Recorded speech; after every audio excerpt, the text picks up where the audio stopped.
La paix de l'esprit et du cœur, j'espère que vous l'avez au moment où je vous parle, téléspectateurs de la WF1 TV. Merci de nous rester fidèles, à cette rencontre de round-up de l'actualité. Comme à chaque semaine, nous parlons de l'actualité phare et pour cette semaine, nous allons faire le round-up en commençant par le chômage des jeunes. 22% de la population est considérée comme des chômeurs par l'ANSD, plus de 4 millions considérés comme une population inactive. Pourquoi est-ce si difficile pour le Sénégalais de trouver un emploi? Nous allons en débattre. De même, nous allons parler de la migration irrégulière. Malgré l'inexactitude des chiffres, elle gangrène la population. Et pour terminer, nous allons parler de Pape Alé Niang et son problématique de la liberté de la presse ou juste justice. Pour faire ce round-up de l'actualité, j'ai avec moi Madame Rahmatoulaye Sarr de Walf TV, n'est-ce pas?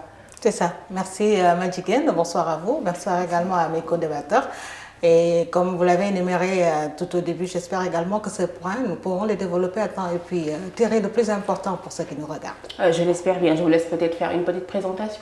Voilà, comme vous l'avez dit, je m'appelle Rahmatoulaye Sarr. Je suis journaliste, chef de desk économie au groupe Walfadjri TV et radio.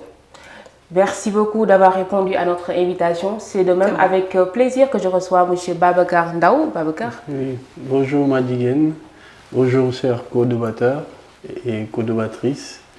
Donc merci Madjiguène pour l'invitation, chers téléspectateurs, mes co-débatteurs. Je m'appelle Babacar Ndao, je suis International Business Developer, spécialisé dans l'accompagnement des entreprises et des particuliers à l'international, permettre aux entreprises africaines de s'internationaliser comme permettre aux entreprises étrangères d'intégrer le marché africain, notamment le marché ouest-africain. Donc c'est un réel plaisir de participer à ce plateau, espérant que les échanges seront bénéfiques pour les téléspectateurs et qu'ils apprendront quelque chose. Je l'espère aussi, il est bien placé, comme vous l'avez entendu, pour parler de tous ces thèmes qui ont été choisis aujourd'hui. Donc j'ai également avec moi Madame Ndeye Sall, qui est migrante de retour. Madame Sall. Bonsoir Madjiguène, moi je m'appelle Ndeye Sall. Avant tout, je salue tout le monde sur le plateau et les spectateurs et spectatrices. Je m'appelle Ndeye Sall, je suis migrante de retour, en même temps volontaire à l'OIM. En même temps, je suis la présidente des femmes sénégalaises restantes d'Arabie Saoudite. Je suis active dans tous les chaînes de migration. Oui. D'accord, merci beaucoup d'avoir répondu à notre invitation. Comme je le disais tantôt, nous allons parler du chômage. Nous allons nous concentrer sur le chômage des jeunes pour un début et nous demander qu'est-ce qui se passe au Sénégal, pourquoi les jeunes ne parviennent pas à trouver un emploi et qui parlent d'emploi, parlent de même d'employabilité. Est-ce qu'ils sont employables ces jeunes-là? Babacar, je vais faire honneur aux hommes puisqu'il est le seul homme de ce plateau et je vais commencer par vous bien sûr. D'accord, j'accepte d'être le poulet de sacrifice, comme disait Ivoirien. Alors, le problème de l'emploi, je pense que c'est une problématique à l'échelle internationale. Peut-être c'est plus accentué dans un continent jeune. On entend beaucoup de politiques de l'État qui sont en train d'être mises en place, mais dont les résultats escomptés ne sont pas présents. Il y a beaucoup d'initiatives privées, de plus en plus, mais tout ceci dans un environnement pas assez organisé.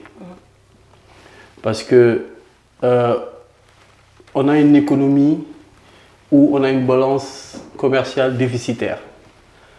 On n'a pas beaucoup de chaînes de production. La formation n'est pas adaptée aux besoins de l'entreprise. En plus de cela, dans un contexte international, les compétences viennent de partout. Et nous, on n'est pas préparés à cela.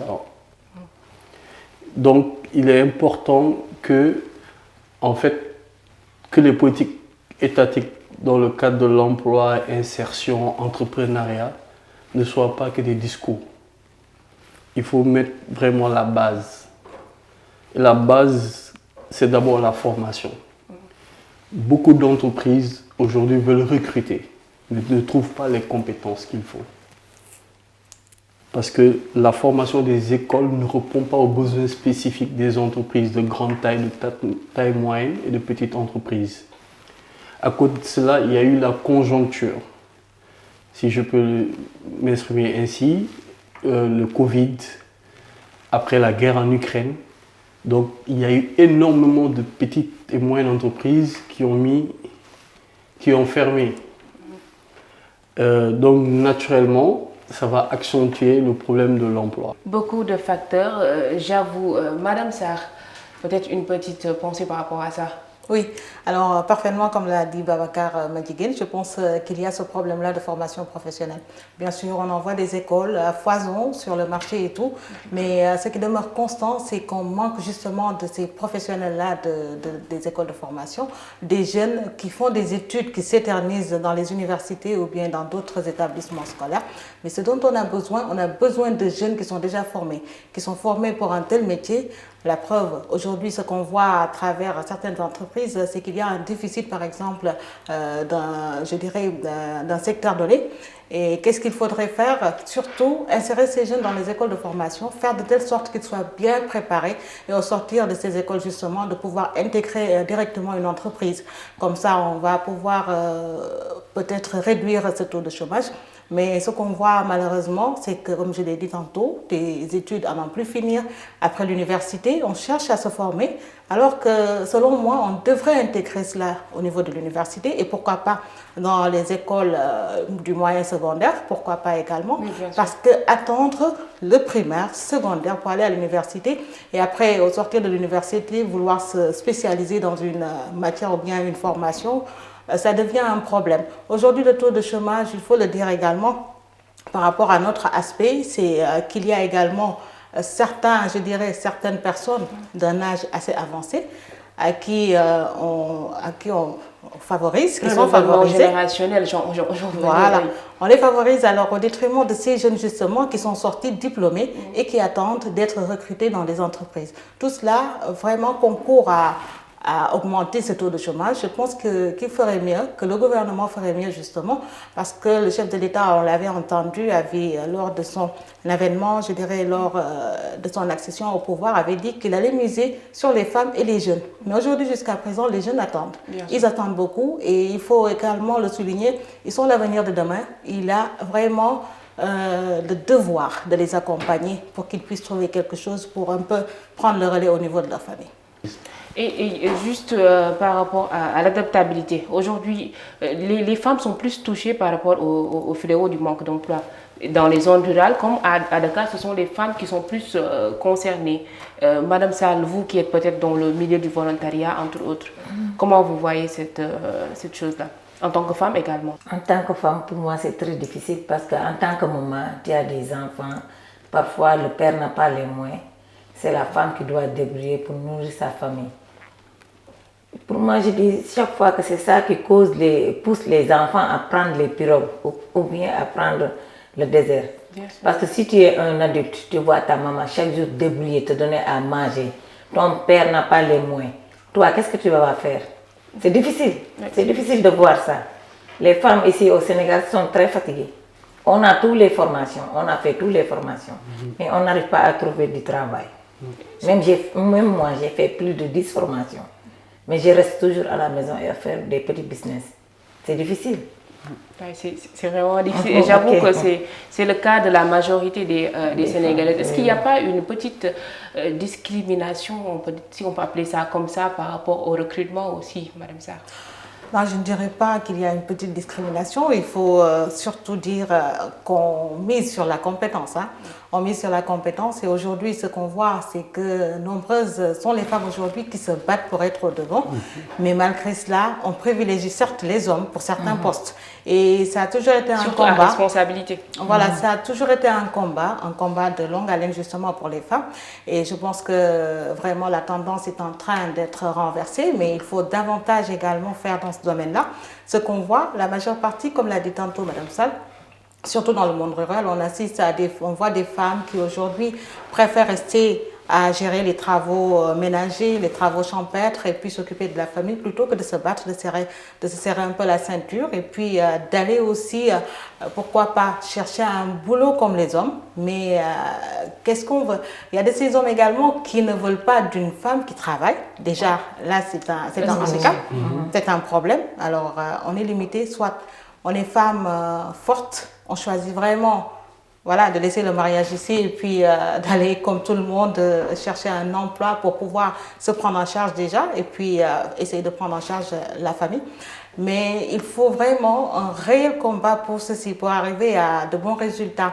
Madame Sall l'a dit, il y a des séries de formations qui sont déroulées, qui se déroulent. Il y a beaucoup de femmes qui s'inscrivent à ces séries de formations-là, mais passer ces formations, qu'est-ce qu'on voit? Il n'y a pas de suivi, il n'y a pas de suite. Soit elles-mêmes, elles se regroupent en GIE, en association pour pouvoir se cotiser ou bien même demander à ce qu'on les finance pour pouvoir monter quelque chose. Mais c'est très difficile pour les femmes. J'avoue qu'elles ne sont pas beaucoup boostées dans ce domaine-là. Et pourtant, on voit quand on voit les femmes mettre la main dans la pâte, on arrive à beaucoup de résultats. Ce qu'il faut faire, c'est surtout regarder, c'est surtout aider ces femmes-là à beaucoup, comment dirais-je, s'affirmer déjà. Et pour les femmes, moi je dirais, je leur demanderais de ne pas attendre les hommes parce que ce ne sont pas eux qui vont nous tendre vraiment la perche pour qu'on aille de l'avant. Il faut qu'on se batte, c'est ce que en tout cas moi, je sais à quoi je crois. Donc y aller de soi-même, se battre comme les hommes, bien sûr. Et on l'a dit tantôt, c'est un problème aujourd'hui. Heureusement qu'il y a l'avènement de la parité. Certes, certains n'accepteront jamais la parité, certains hommes, bien sûr. Mais le président Abdoulaye Wade a bien fait d'amener cette parité-là. Juste aujourd'hui, il faut beaucoup plus la matérialiser et permettre aux femmes de vraiment être représentatives au niveau des postes électifs également et au niveau de certaines institutions. Alors, par rapport justement à ce problème, je dirais c'est une problématique, bien sûr. C'est une problématique parce qu'aujourd'hui, cette formation qui s'y est, elle n'est pas là pour pouvoir tirer ces jeunes, mais également ces femmes, parce que ce ne sont pas toutes les femmes qui sont déjà éduquées, scolarisées plutôt. Elles ne sont pas toutes scolarisées. Là, déjà, c'est un problème auquel le gouvernement a le devoir de remédier. Et par rapport justement à cela, à côté, il y a également cette problématique de formation professionnelle. Sans formation professionnelle également, on ne peut pas intégrer, comme j'ai dit tantôt, certaines entreprises. Il devient difficile. Aujourd'hui, on a besoin, par exemple, d'un cadre en agriculture, telle ou telle filière. Mais pour pouvoir trouver ça, il faut aller peut-être dans certaines écoles, là-bas, je dirais au niveau de Thiès par exemple, voir un peu qu'est-ce qu'on peut trouver par là-bas. Mais ce n'est pas toujours un bon, je dirais, chiffre ou bien un bon nombre qui va adhérer à cette filière ou bien on va croire que voilà, quand on est agriculteur, voilà, c'est un métier qui n'est pas très bien vu, alors qu'au contraire... Tout le monde veut occuper un bureau avec un clé. Mais il faut aller dans les pays étrangers pour voir justement que ce sont ces agriculteurs-là qui sont les personnes les plus riches. Les fameux, on les appelle aux États-Unis, ce sont ces personnes, ces hommes-là qui cultivent la terre.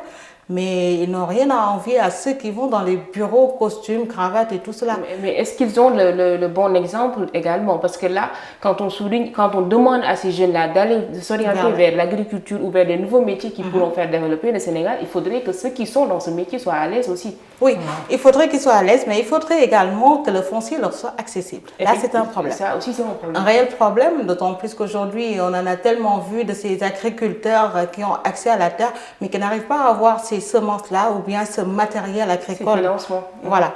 Alors, ça devient un problème, d'autant plus qu'au Sénégal, on sait également le problème qu'il y a pour le foncier, l'accès à la terre qui n'est pas facile pour les femmes. Mais il y a toujours ce combat qui est mené. Ce qu'il faut faire, c'est surtout encourager ces filières-là qui sont moteurs motrices même de développement dans ce pays comme l'agriculture et également miser sur l'industrialisation. Voilà également un secteur qui, je pense, au Sénégal n'est pas très bien pris en compte alors qu'on pourrait gagner beaucoup de bons en avant avec l'industrialisation. Oui, effectivement, parce que si on prend l'exemple du Madagascar, aujourd'hui, ce sont des jeunes qui sont des jeunes millionnaires parce qu'ils ont eu à industrialiser certains secteurs et je pense que ça, c'est important. De même, je reste dans les zones rurales. Oui. Est-ce que par rapport à tous ces avantages que les zones présentent, par exemple, dans la zone du Sud, toute cette mangue qui est là-bas, qui pourrit chaque année, tout ce qu'ils ont comme potentiel, si on ne l'exploite pas, si on n'aide pas à exploiter, est-ce que ça n'a pas d'impact sur l'économie? Ça a beaucoup d'impact sur l'économie justement parce qu'on a de ces ressources qui peuvent nous aider à booster un peu notre économie. Vous venez de parler de la mangue par exemple au niveau de la Casamance. Alors, qu'est-ce qu'on devrait faire avec la mangue? Il y a des transformations qui doivent être faites. On a vu certaines femmes proposer des confitures de mangue, proposer d'autres vinaigres. choses, des jus et autres. Alors, pourquoi ne pas également aider ces dames-là, les aider vraiment à les financer? Aujourd'hui, il y a un problème de financement. On nous dira qu'il y a beaucoup d'agences qui sont là que pour aider les jeunes, aider les femmes et tout, à avoir un bon financement. Mais à quoi ces agences-là servent aussi? C'est la question qu'il faut se poser. Tu vois, par exemple, un groupe de jeunes qui veulent être financés, par exemple, ils sont de jeunes diplômés, et même s'ils ne sont pas diplômés, quand même, ils s'activent dans un secteur donné.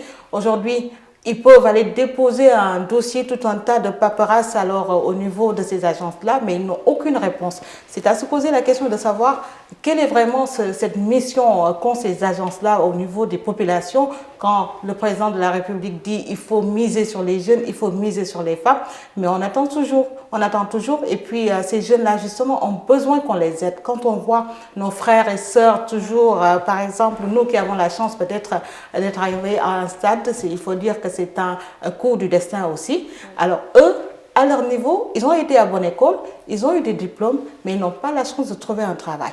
Qu'est-ce qu'il faut faire? C'est à l'État justement de leur tendre la perche. Essayer de les... Certes, ils peuvent se regrouper en GIE et tout, mais ils doivent avoir cette facilité d'accéder au financement. C'est le problème. Vous m'avez parlé de la mangue en Casamance, il y a également le lait. On a vu les femmes transformatrices de lait également. Il faut préciser qu'au Niger, actuellement, ils sont en train de produire du lait et d'exporter le lait. Ah oui. Le Niger, juste Mais à oui, côté. là j'en connais également les femmes de Dirfel. Alors, j'ai eu peut-être un moment à les côtoyer et tout. Il est arrivé un moment où cette production laitière-là, elle n'avait plus où stocker ça. Elle n'avait pas également les moyens de beaucoup faire dans la transformation. Et au finish, elles sont obligées de tout déverser. Vous imaginez un peu ce gâchis. Alors, si on n'est pas bien encadré, comme je dis, la base de tout, c'est la formation professionnelle. Il faut professionnaliser également certains métiers, certains corps de métier, les encadrer comme il le faut et également faciliter cet accès au financement pour pouvoir booster vraiment cette économie qui, il faut le dire, avec tantôt Babacar l'a dit, la Covid a reçu un sacré coup. Bien sûr. Former, financer et suivre, je retiens ces trois mots. Babacar, par rapport à ce qui se fait au Sénégal et à ce qui se fait dans d'autres pays. Aujourd'hui, elle a parlé de l'industrialisation, c'est un aspect important. La transformation ne peut pas se faire sans industrialisation. C'est deux personnes qui se regroupent avec des moyens maigres pour faire quelque chose qu'on peut développer et créer de l'emploi pour les jeunes. Pourquoi ça ne se fait pas et comment on peut arriver à cette industrialisation? Avant de répondre à votre question, votre sujet m'intéresse parce que je suis le fils d'une femme d'affaires. J'ai vu ma mère se lever, tomber, se relever, jusqu'à bâtir ce qu'elle a aujourd'hui. Elle fut la première femme à exporter du ciment dans la sous-région, très jeune.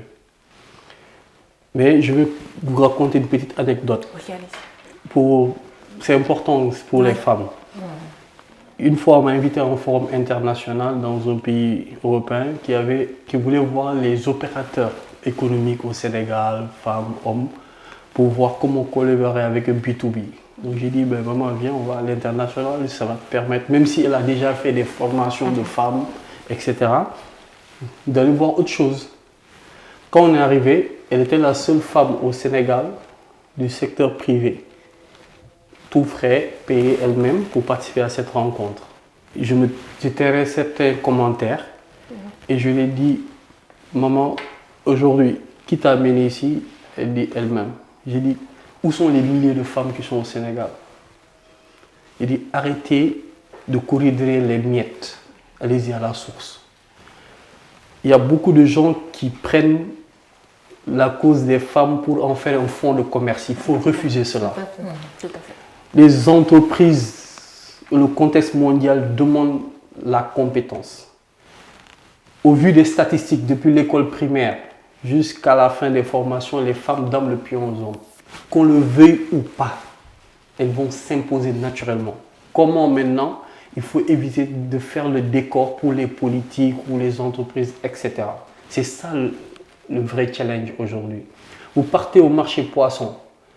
Entre 7 h du matin et 10 h, des femmes te font des millions de chiffres d'affaires sur place. Ils payent la formation de leurs enfants. Et là encore, il y a un problème. Et ça, c'est le problème des Africains. Tout à l'heure, vous parlez de l'agriculture. Avant, si vous partez faire une formation, vous dites je vais faire l'agriculture ou quelque chose. Non. On va se moquer. Oui, mais il va dire, est-ce que cet enfant est normal? Tu ne veux pas travailler en banque, donc le poids social, le complexe qu'on a par rapport au travail du bureau, etc. Et tous les gens qui contrôlent l'économie en Afrique sont sortis de ces chantiers tracés. C'est des gens qui ne savent même pas souvent écrire leur nom, qui sont dans le secteur, je pars sous votre contrôle, ils font 300% de bénéfices. Les Indiens que vous voyez, les Chinois, quand ils viennent, ils déposent un sac, ils vont à l'intérieur du pays et ils nous emploient encore. Les femmes, vous payez la formation de vos enfants. Combien de millions pendant des années? Après, vous prenez cet enfant, vous allez le donner à une entreprise étrangère ou à un Babacar ou à une banque parce que ça me donne banque léguée, mon enfant travaille dans une banque, etc. Donc, tu fais la formation de ton enfant, il va aller créer de la richesse pour quelqu'un d'autre. Alors que toi, durant des années, tu as construit une activité où c'est le moment où ton enfant doit prendre pour faire grandir. Toutes les entreprises, grandes entreprises dans le monde, c'est des entreprises familiales. Bien sûr. Et ça, c'est le problème des femmes. Il faut que vous arriviez à régler cette problématique. Et je vous assure, vous verrez le résultat. Pour en venir à la question de l'industrialisation, mais les PMI, c'est aujourd'hui, c'est les femmes. Bien sûr. Les femmes ont besoin qu'on renforce leur capacité et qu'on crée le cadre. Ils n'ont pas besoin de Superman ou de magicien. Parce qu'elles savent quoi faire. C'est comme toute entreprise. Elle commence au niveau de la transformation. Quand elle veut penser un autre cap, elles ont besoin de grandir en compétences. Dans les entreprises étrangères, les plus grandes entreprises, même si vous faites 50 ans dans l'entreprise, si vous changez de poste, vous devez aller vous former. Bien sûr. Vous imaginez? Et nous, on n'a pas encore compris. Aujourd'hui, Voilà. on peut même dans les stages qu'on donne aux jeunes, dans les entreprises privées, c'est rare que tu vois une entreprise qui aide ces jeunes-là à être plus performants. C'est ça. On te demande 5 ans d'expérience, un diplôme que tu n'as pas déjà, et on ne te forme pas une fois que tu es à l'entreprise. Là, la parenthèse que j'ouvre, quand j'ai terminé une partie de ma formation, parce que moi, j'ai fait toute ma formation ici, c'est après que je suis allé en Europe, parce que je crois à la formation locale. Je suis allé en Chine. J'ai eu la chance de faire un stage dans la plus grande banque en termes de liquidité dans le monde. J'étais dans un département qu'on appelle département LC, l'aide de crédit documentaire. Moi, en ce moment, j'étais à mon deuxième master et je faisais une formation qu'on appelle International Business Development. Dans le département dans lequel on était, il y avait des jeunes Chinois qui avaient soit une licence en langue ou un master en langue pour faire le travail qu'aujourd'hui, si moi je devais faire ça en Afrique, on va me demander de payer encore de l'argent pour faire une formation. La Chine s'est adaptée au contexte. Ils travaillent sur des documents à des coûts de millions d'euros, de dollars. Alors que moi, comme on dit, je maîtrise le truc, mais je ne suis pas en mesure de le faire parce qu'il y a un problème. Et toutes ces questions-là, on doit les régler. C'est un des freins au développement. Quand vous dites je viens des langues littéraires, bim, vous créez un blocage. On oublie tout le potentiel de l'individu. On doit ramener le potentiel de l'individu.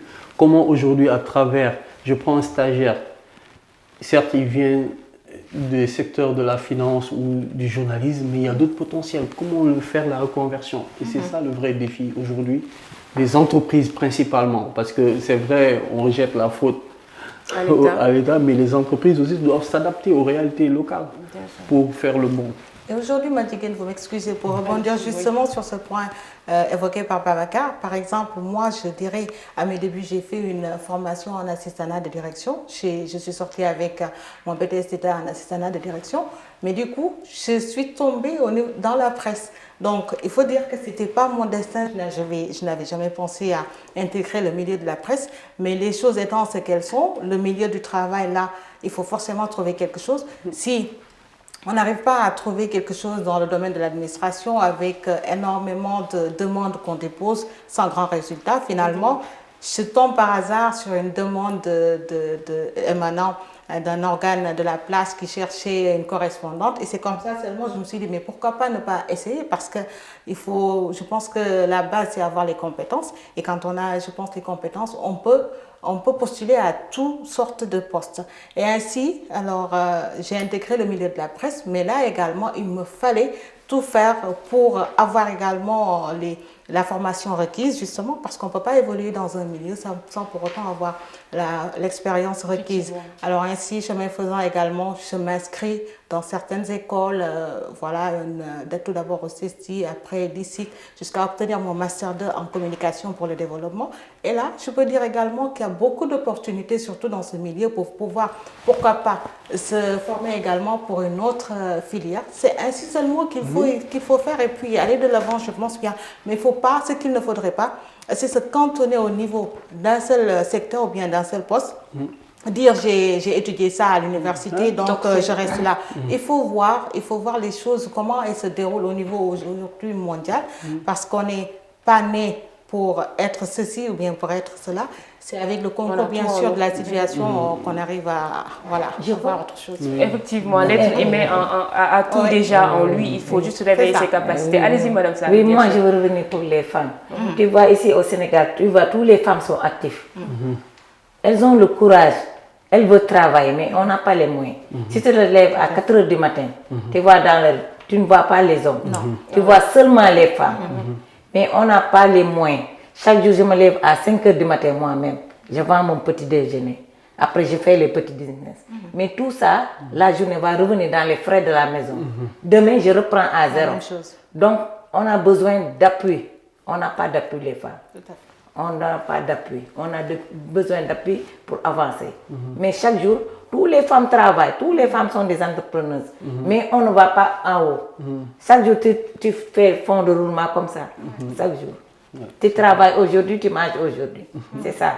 Tu n'arrives pas à garder quelque chose, à épargner. À épargner quelque chose, oui. C'est compliqué d'évoluer à ce rythme. Et pour passer au second thème, c'est vrai que c'est ce chômage-là qui, en partie, pousse les jeunes à prendre le large pour la migration, que ce soit régulière ou irrégulière. Ce sont des gens qui partent, donc qui amènent un vide au Sénégal et qui pèsent sur l'économie sénégalaise. Aujourd'hui, la migration, je vais commencer par Madame Sall parce qu'elle a été migrante et elle est revenue, c'est ce qui m'intéresse d'ailleurs. Pourquoi ce retour-là au Sénégal? Moi, j'étais en Arabie Saoudite, j'ai fait là-bas 9 ans, mais tous les 2 ans, je revenais au Sénégal parce que je n'avais pas les moyens. Ça ne m'arrangeait pas parce qu'au début, on m'avait proposé un salaire là-bas de 300 000. Mais arrivé en Arabie Saoudite, on m'a payé 95 000. J'avais laissé ici ma famille, mes enfants. Je n'avais pas le choix. Mes enfants faisaient l'école primaire. Après, chaque fois, je pensais, si je retourne, les problèmes vont se multiplier. J'ai dit, je vais croire en Dieu, je vais rester, peut-être ça va aller. Mais tous les 2 ans, je revenais. Les choses ne changeaient pas. Tout je travaillais, je payais la scolarité de mes enfants, la nourriture, leurs besoins. Moi, je ne gardais rien. Mais pendant le 4e mois, je me suis cassé le pied au genou. On m'avait opéré. J'étais très fatiguée là-bas. On me forçait à travailler. On me privait de mon téléphone. Je n'avais pas les moyens même de me distraire avec mon blessure. Mais je forçais parce que toujours je pensais à mes enfants qui restaient ici au Sénégal. Je ne pouvais plus reculer.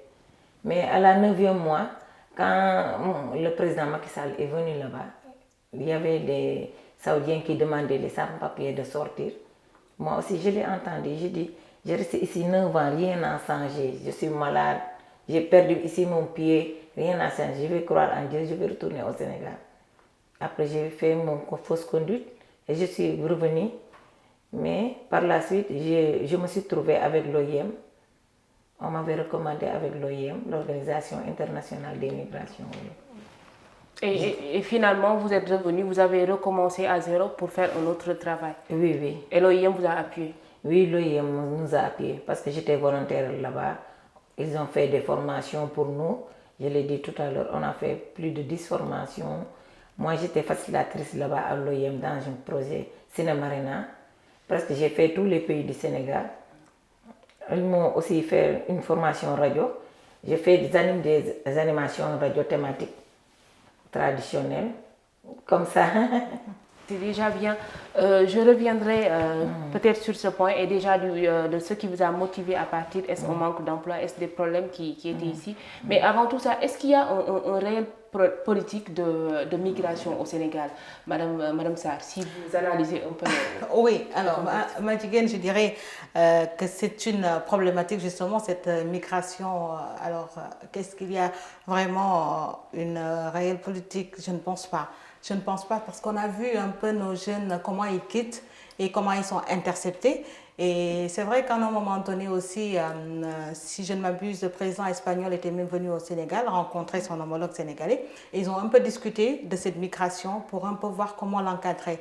Et la chose qui avait été retenue, c'était justement de donner certains papiers à des jeunes. Ils ont besoin de jeunes à chaque fois qu'il s'agit de cueillir les raisins et autres. Donc, avec le gouvernement sénégalais, ils avaient décidé de voir un peu un nombre assez important qui allait venir en Espagne, mais ce sera juste pour une période.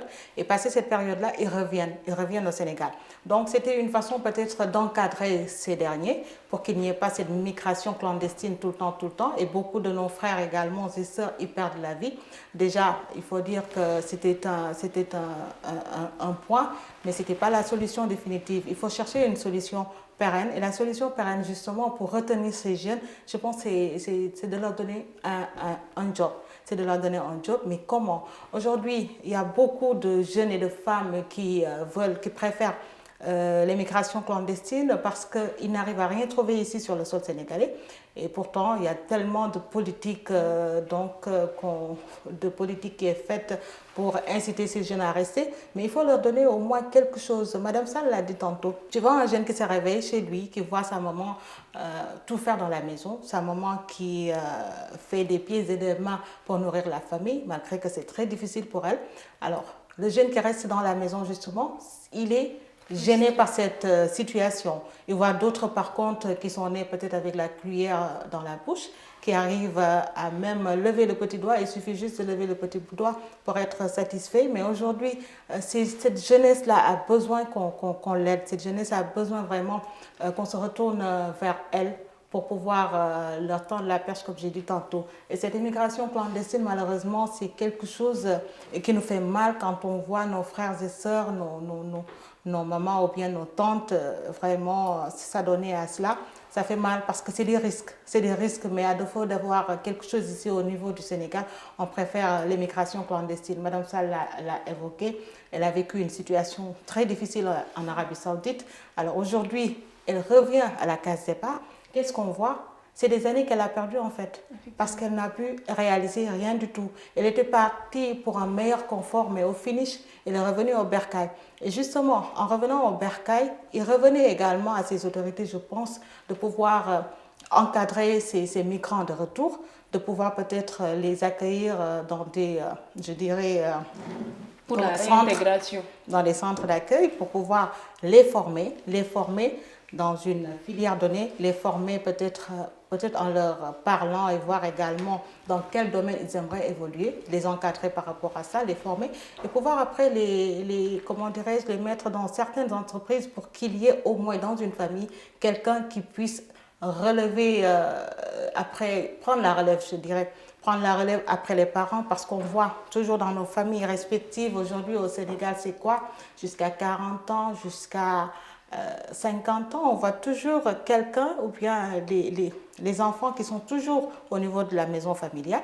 Donc les pères de famille ou bien les mamans qui font des pieds et des mains, qui nourrissent toujours ces membres-là parce qu'ils sont obligés et parce qu'également la conjoncture ne leur permet pas de pouvoir voler de leurs propres ailes. C'est à éradiquer ce phénomène qu'est la migration clandestine. Justement, par rapport à la politique, Madame Sall, est-ce qu'au-delà de l'OIM, est-ce que vous avez eu des accompagnements de l'État, notamment, comme elle a dit, pour la formation et pour le suivi ou bien pour les financements?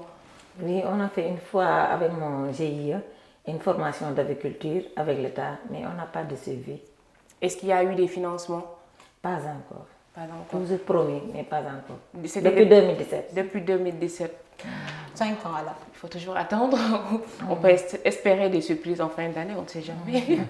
Alors, par rapport à cette politique-là, Babacar, juste par rapport au déplacement, migrer reste un droit hein, pour quiconque qui est un individu, où est-ce qu'il puisse se trouver dans le monde. Il a le droit de se lever un jour et de dire, moi j'ai envie de partir dans un autre pays à la découverte de soi-même. C'est un droit. Aujourd'hui, pourquoi on a un problème? Moi, quand je veux aller en France, c'est des procédures, c'est de la paperasse, c'est beaucoup de choses. Et que eux, quand ils veulent venir ici, bon, notre visa à nous, il est gratuit, alors que leur visa à eux, il y a des taxes dessus. Bon, par rapport à cette question précise, c'est le problème de nos autorités, de nos gouvernants. C'est une question de volonté politique. C'est une question de volonté politique et de capacités à négocier.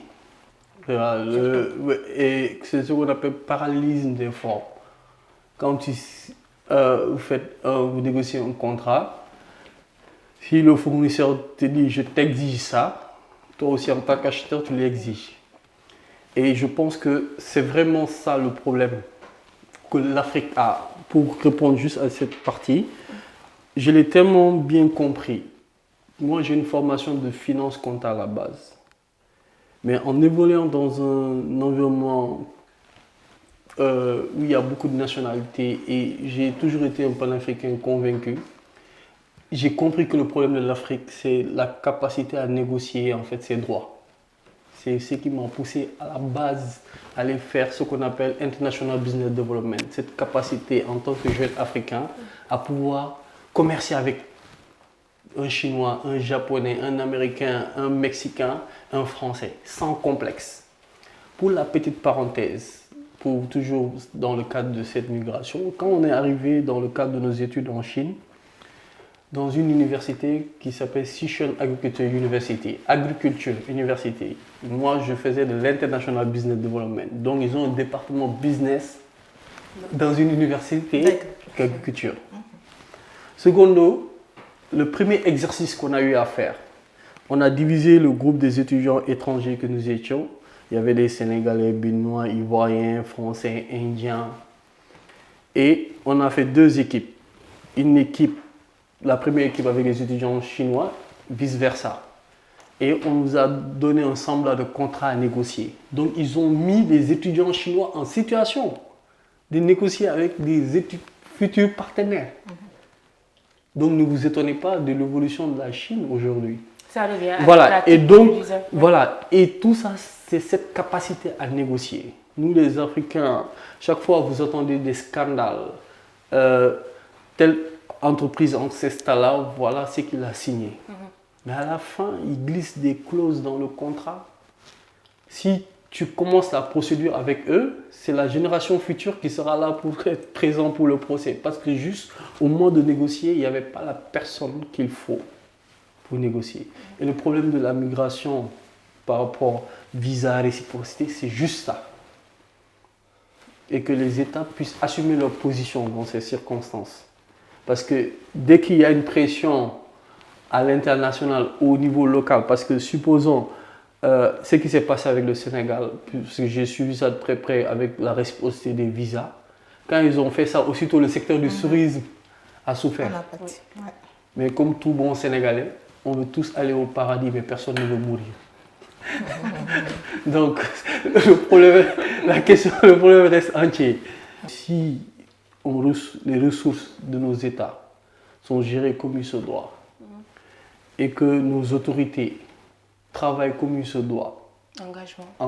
Je suis convaincu qu'on n'aura même pas ce problème de réciprocité de visa. Donc, avant même d'aller négocier le contrat de réciprocité, ou genre, je veux aller à l'étranger, créer en fait l'autosuffisance alimentaire dans ton pays, donne l'accès à l'éducation à toute personne qui a envie de se former, toute personne qui est malade, qui puisse se soigner au moindre coût et dans les meilleures conditions. Si, comme j'ai dit, l'autosuffisance, si j'ai faim, je mange tranquillement.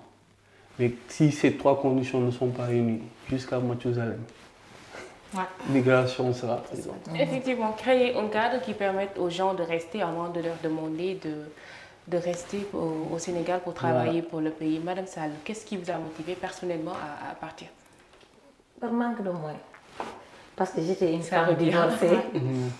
J'avais la charge de mes enfants, je n'avais pas les moyens. Je faisais le petit déjeuner dans le quartier. C'est après que mon frère est venu, m'a dit qu'il y a un ami qui a des contrats pour l'Arabie Saoudite. Moi, je suis d'accord.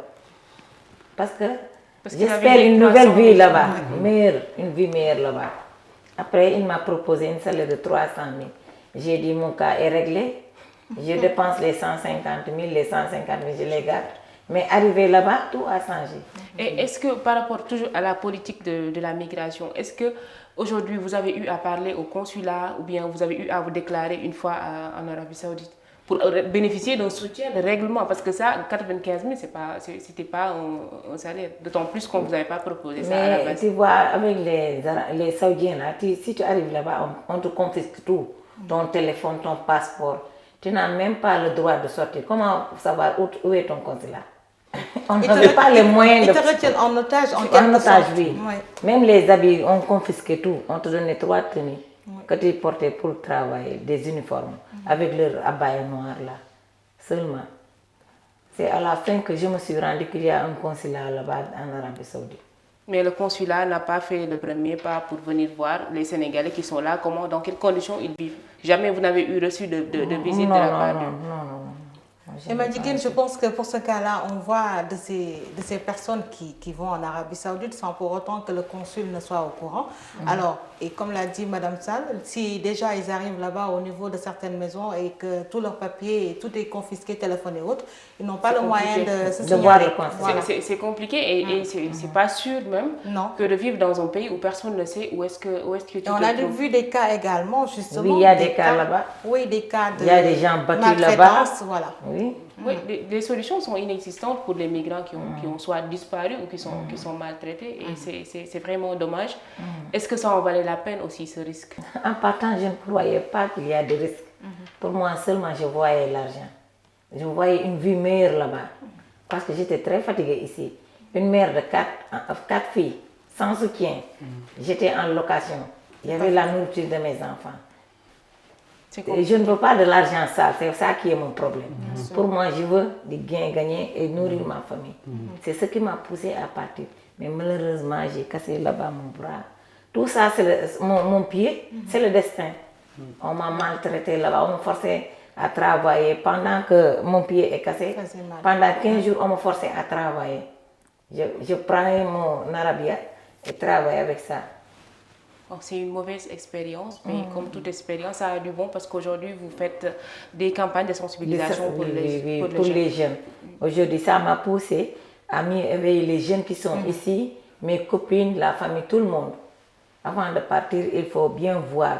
Parce que moi, je suis partie subitement comme ça. Sans réfléchir. Sans réfléchir. Il faut prendre la bonne moyen. Moi, je suis partie en avion, mais c'est une migration irrégulière. D'accord. Parce que sans aucune information. On vient, on me donne un visa, je pars seulement. Sans savoir où aller, qu'est-ce que je vais trouver là-bas. Seulement avec une salaire de 300 000, j'ai la tête confuse. C'est compliqué.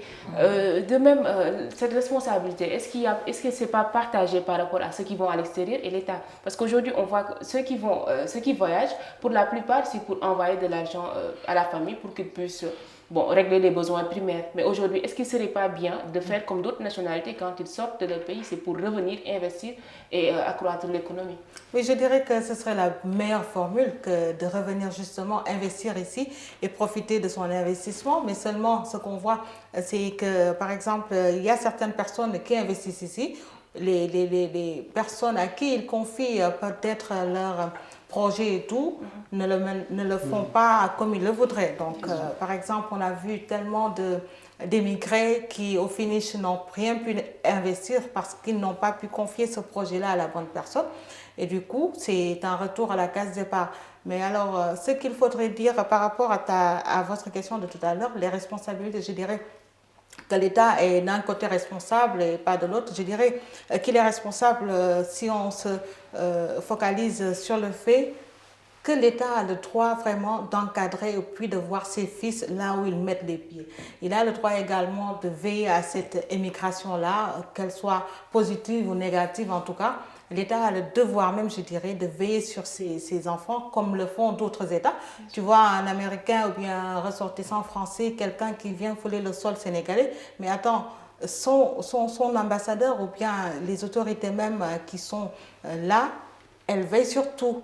Alors, quoi qu'il puisse faire, où qu'il puisse mettre le pied, ils le savent. Mais ici, on voit combien de Sénégalais qui sont dans les pays étrangers, à qui, par exemple, il arrive malheur. On a vu combien de Sénégalais ont été tués également et au finish, il n'y a pas eu justice. Et pourtant, s'il s'agissait de ces ressortissants français, américains, anglais ou qui que ce soit, alors, leur État allait taper du poing sur la table pour exiger bien sûr justice. Alors cette immigration en clandestine, il faudrait vraiment le prendre à bras le corps. Certes, il y a des pas qui sont posés, mais ça ne suffit pas à mon avis. Il faut davantage pour vraiment éradiquer ce phénomène.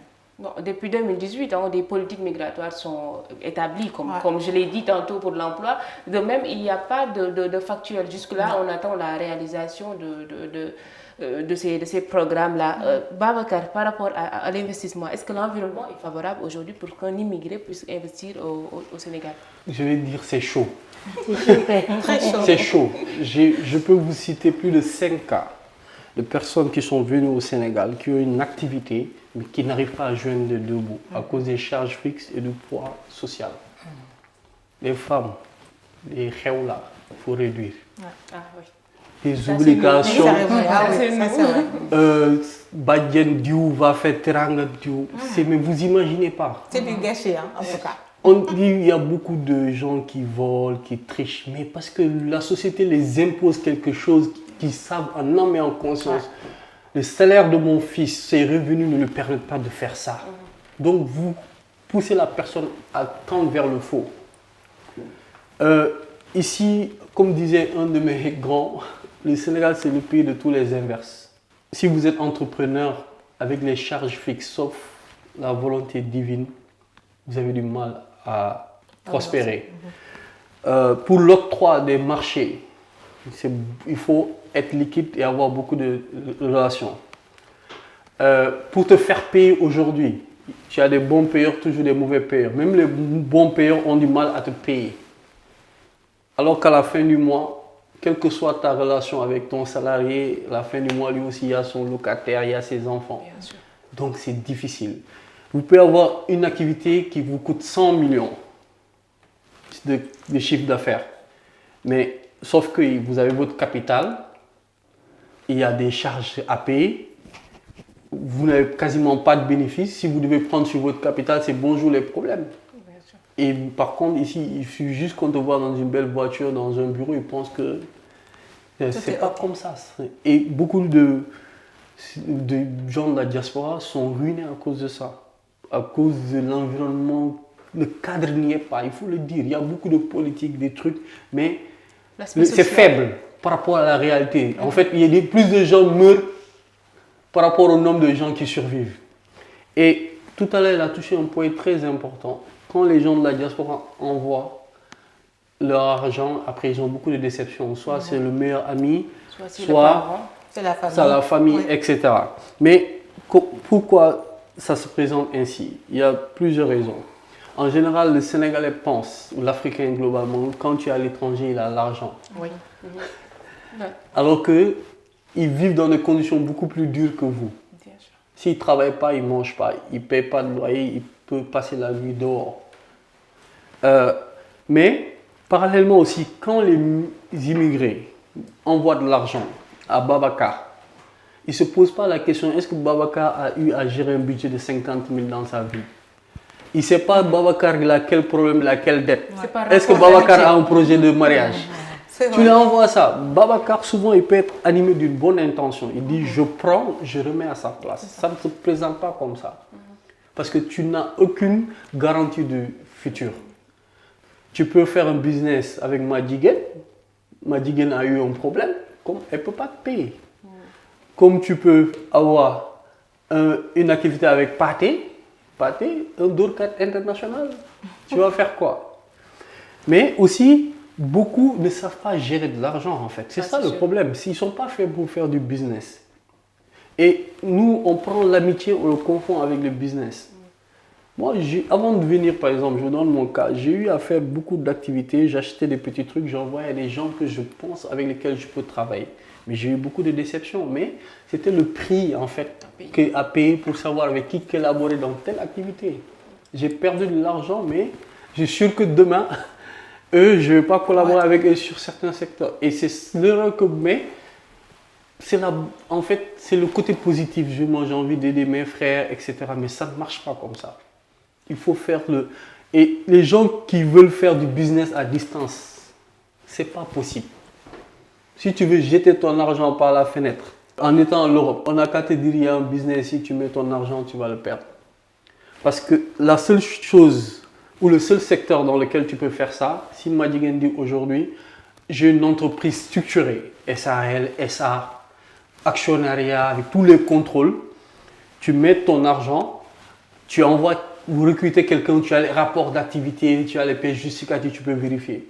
Mais achète-moi un conteneur tel, il y a telle maison. Ne faites jamais ça. Toutes les personnes qui ont fait sur 100 cas, les 99, ils ont eu des déceptions.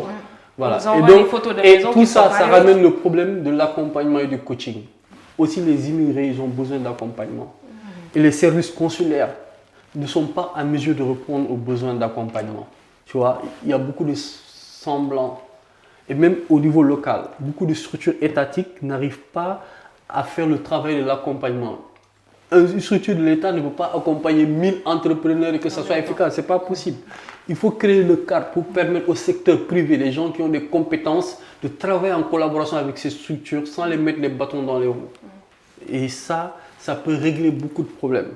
Mais comme je dis, l'Afrique, on n'a pas besoin de super-hommes. On a besoin que nos gouvernants créent le cadre pour permettre à toute personne qui a un potentiel dans tel ou tel domaine d'exercer en sécurité, comme la même sécurité qu'ils offrent aux entreprises étrangères, qu'ils puissent nous offrir aux nationaux, aux gens de la diaspora qui retournent. C'est tout. Il n'y a pas espère, j'ai fait avoir, non. C'est un comme bonjour. Ça pourrait favoriser le retour en tout cas, parce qu'on a besoin vraiment de cette force-là qui est dispersée, que ça se réunisse au Sénégal, c'est un facteur de développement. Justement par rapport aux solutions, Madame Sarr.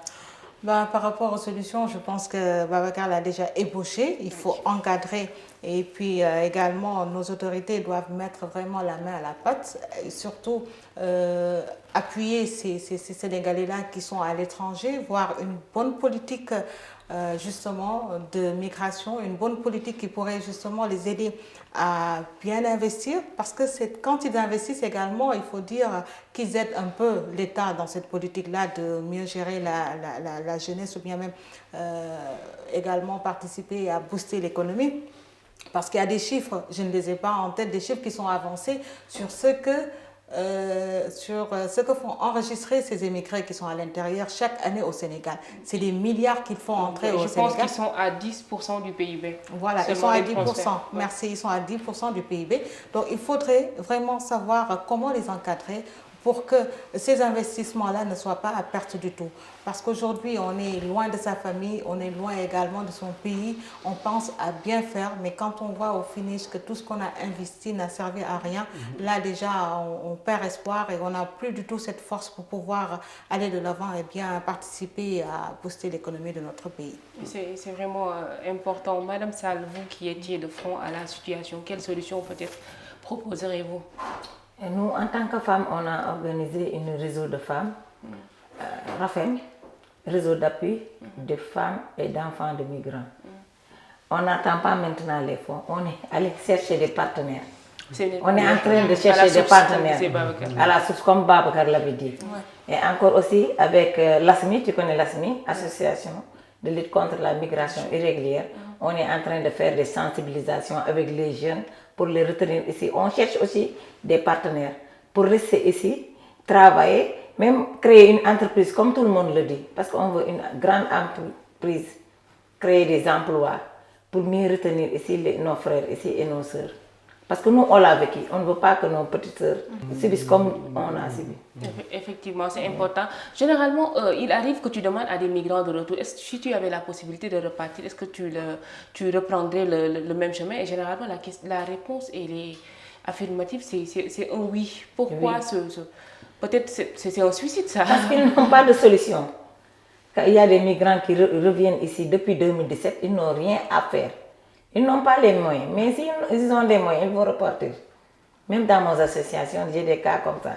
Il y a des gens qui sont partis maintenant. Ils sont repartis. Oui, repartis, oui. Parce qu'on n'a pas les moyens ici.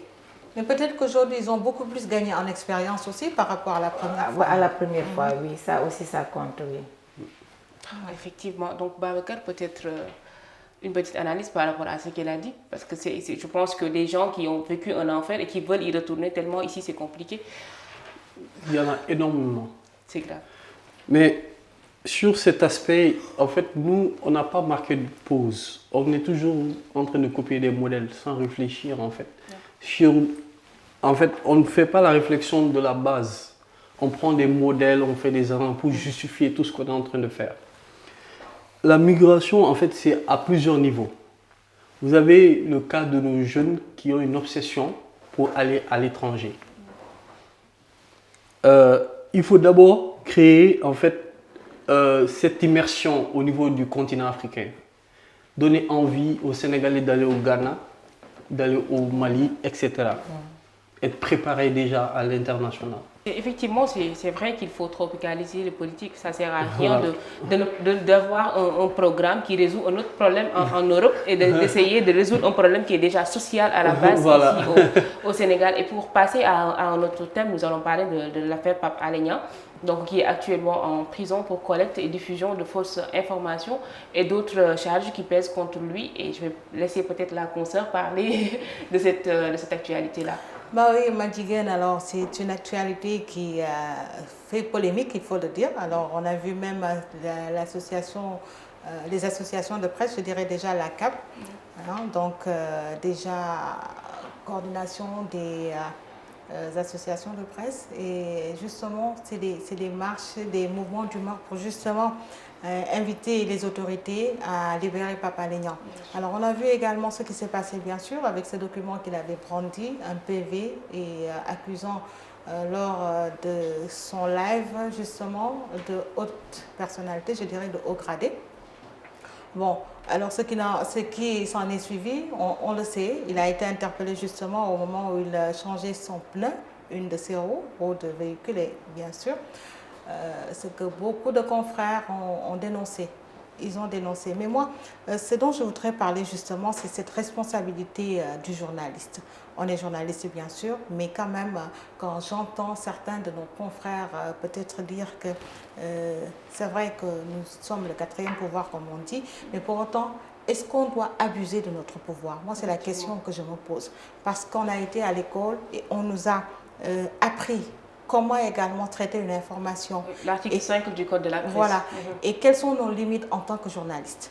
Peut-être il y a de ces informations sensibles qu'on ne devrait pas divulguer, et on doit avoir des limites également si justement ces informations participent à vraiment créer l'instabilité dans le pays ou bien à amener des choses assez négatives. Et sur ce point-là, ce que j'ai dit, et je l'ai dit également partout, c'est que je ne cautionne pas du tout ce genre de situation. Ça aurait été moi, certes, il y a une information phare que tous les Sénégalais doivent connaître. Je ferai connaître l'information, mais de là quand même à citer certaines personnes, parce que quand tu cites vraiment des personnes, tu dois avoir les preuves de ce que tu dis. Tu dois avoir également à fournir les preuves de ces personnalités, que tu cites. Et aujourd'hui, ça crée un autre problème. Aujourd'hui, c'est vraiment malheureux de laisser Pape Alé derrière les barreaux. Et on me dira qu'il est journaliste, il ne doit pas citer sa source, bien sûr, il ne doit pas citer sa source. Il a le droit, oui.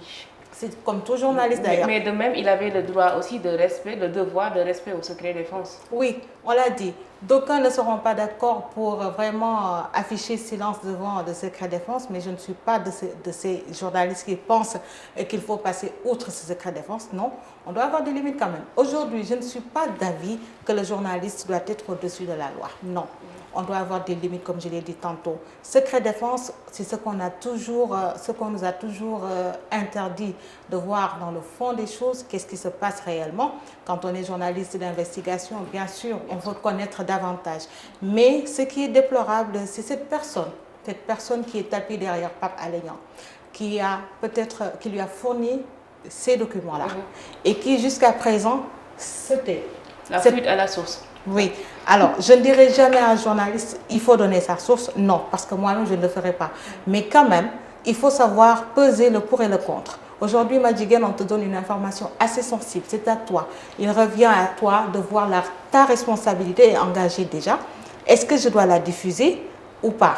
Il y va pour beaucoup de choses. Il y va non seulement pour ta sécurité, pour celle de ta famille, pour également l'intérêt du peuple, l'intérêt de ce pays, la stabilité également du pays. Mais bon, Pape Alé a choisi de diffuser ça. Et voilà, il s'en est suivi ce qu'il en est aujourd'hui. Mais cette personne t'appuie justement derrière Pape Alé et qui lui a remis les documents. Certes, là on dit que l'enquête est en cours. Et malheureusement, il y a d'autres ramifications. Et voilà, le procureur qui également sort un communiqué pour dire par rapport également à la disparition de ce gendarme et militaire. C'est des choses qui, je pense, il faudrait vraiment dire stop à cela. Éviter, parce que déjà quand on regarde ce qui se passe au niveau de la sous-région, il ne faudrait pas également laisser que les choses se passent et que le pays bascule dans une instabilité. Moi, je dirais non, il faut faire stop et également nos autorités à charge justement de cette enquête, de bien nous dire également où elles en sont. Aujourd'hui, on est à cette étape de l'enquête. Il faudrait que les populations sachent, d'autant plus que cette information a été relayée. Il faut nous dire qui est cette personne, par exemple, qui t'appuie derrière Pape Alé. Une enquête est menée, on ne va pas me dire avec des services de renseignement qui sont au Sénégal, et on sait également leur professionnalisme, leur performance. Alors, ces services-là ne vont pas nous dire, voilà, cette personne est encore en ligne de mire ou bien tout ça émane, d'autant plus qu'ils ont mis sous scellé également le portable de Pape Alé Niang. Aujourd'hui, on n'a pas le devoir vraiment de faire basculer le pays dans un chaos. Je l'ai dit tantôt, on a vu ce qui se passe dans la sous-région, des pays qui sont tout le temps en front. On a vu également des gouvernements qui sont renversés. Il ne faudrait pas qu'on en arrive là. Et pour qu'on n'en arrive pas là, il faudrait que le journaliste connaisse également ses limites et ne pas trop foncer quand il s'agit de secret défense. La presse constitue le quatrième pouvoir, comme elle a dit, et tous les pouvoirs ont ce devoir-là de maintien de la paix. Quelle analyse vous faites par rapport à cette situation-là? Alors, moi, je vais partir d'une expérience qui fait qu'aujourd'hui, au Sénégal, tout ce qui se passe, je le prends avec beaucoup de recul. Je ne suis plus dans l'émotionnel. J'ai eu la chance, vraiment, durant les élections municipales, d'être directeur de campagne d'un indépendant qui était un président d'ONG, qui ne fait partie d'aucun parti politique. Je peux dire qu'il a eu la malchance d'entrer dans une coalition qui est proche du pouvoir, bien vrai qu'il était défini dans l'opposition, mais qui se réclamait de l'opposition locale, parce qu'on se battait contre le maire qui sortait. Mais en tant que directeur de campagne, j'ai eu beaucoup de déceptions vis-à-vis des hommes politiques, tant du pouvoir comme de l'opposition. En fait, ils jouent avec la stabilité de ce pays. Il y a beaucoup de manipulation.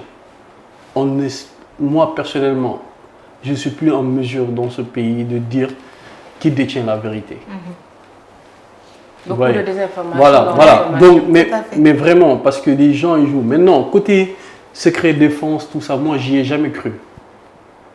Tout ce qui met en danger la vie des Sénégalais doit être divulgué. Pour que les gens... Ça, en fait, pour moi, comme disait Macron lors d'un débat, c'est de la poudre de perlimpinpin. Voilà, secret défense quand ça nous arrange. Qui doit décider de secret défense ou pas? C'est ça la vraie question aujourd'hui. Parce que, au vu de tous les faits qui sont présentés, quand il y a mort d'homme, ça change les donnes. Bien sûr. Voilà, donc moi, c'est à ce niveau d'analyse que je me trouve. Parce que Pape Alé Niang a toujours assumé sa position. Il n'a jamais demandé de sapeur-pompier de qui que ce soit. Il a fait beaucoup de révélations sur des dossiers qui ont abouti, d'autres qui n'ont pas abouti, etc. Peut-être ça, c'est la petite goutte d'eau qui a fait déborder le vase, mais on doit remettre en question beaucoup de choses. Les politiques doivent se remettre en question, les journalistes doivent se remettre en question, nos autorités doivent se remettre en question sur beaucoup d'aspects. Parce qu'il n'y a jamais de fumée sans feu. Maintenant, qui détient la vérité, qui ne détient pas la vérité, c'est la grande interrogation. Ta vérité n'est pas forcément ma vérité. Tu poses tes arguments, je pose mes contre-arguments. Mais le problème en est que le pays va mal sur cet aspect. Et que je pense que chacun doit prendre ses responsabilités au niveau où on se trouve. Bien sûr. Voilà, donc moi personnellement, j'ai été déçu de ma précédente expérience et on dit il faut apprendre. Et certes, je n'ai pas gagné, mais j'ai appris. Donc j'ai gagné. Mais ce que je peux vous dire aujourd'hui, il faut que les gens arrêtent de jouer avec la stabilité du pays. Surtout. Quelle que soit votre position, quel que soit votre combat, ta vérité n'est pas ma vérité. Et c'est dans la diversité que se crée l'harmonie. Même le Créateur, s'il voulait, on serait tous musulmans ou chrétiens. Mais il nous a laissé libre cours. Donc moi, en tant que créature, je n'ai ni le pouvoir, ni l'obligation d'imposer à qui que ce soit ma manière de voir, de penser ou de voir. Et tant que ceci n'est pas respecté dans le Sénégal, on aura du mal. On aime prendre tout le temps des exemples dans les pays développés, mais la force des États-Unis, c'est ça. C'est la diversité. C'est la diversité. Vraiment, chacun je a veux pas de ce forcément la Sénégal. vérité de son côté. Voilà. Et ça complique. Madame Sall, par rapport à ça, qu'est-ce que vous pensez de cette situation? Moi, je ne peux pas aller loin là-bas, mais je prie pour que Pape Alé Niang retourne dans sa famille en paix et que tout le Sénégal soit en paix. Je m'arrête là. Et je retiens la paix, vous avez raison, c'est la chose la plus importante. On a fait le tour du débat et comme je vous l'avais dit, on a parlé du chômage des jeunes et de la migration irrégulière. De même, nous avons fait le tour de l'affaire Pape Alé Niang qui est pendant en justice. Chers téléspectateurs de la WF1 TV, merci de nous rester fidèles comme à chaque fois pour ce rendez-vous de Round-Up. Je veux en profiter pour remercier mes invités qui sont là sur le plateau. C'était tout donc pour ce rendez-vous de l'actualité. La loupe revient la semaine prochaine pour un autre plateau avec d'autres thèmes et d'autres invités. Merci et bonne suite des programmes sur WF1 TV.